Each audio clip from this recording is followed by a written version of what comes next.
കുളിച്ചു വയ്ക്കുന്ന ചരിത്ര പ്രധാനമായ ഒരു അമ്പലമാണ് ശ്രീ വല്ലഭ ക്ഷേത്രം തിരുവല്ല.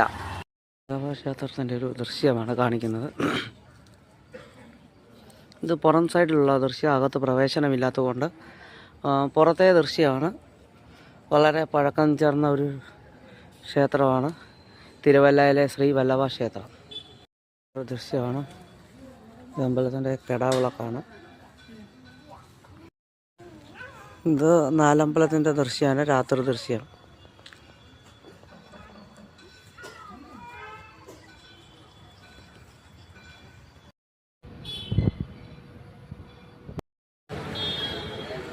ഇത് അമ്പലത്തിലെ ദൃശ്യങ്ങളാണ് ഇതൊക്കെ. ഇതിൻ്റെ പുറത്തുള്ള ദൃശ്യമാണ്. ഇതാണ് കൊടിമരം. വളരെ പഴക്കം ചെന്നൊരു അമ്പലമാണ് ശ്രീ വല്ലഭ ക്ഷേത്രം തിരുവല്ലയിലുള്ളത്. കാവുംഭാഗത്താണ്.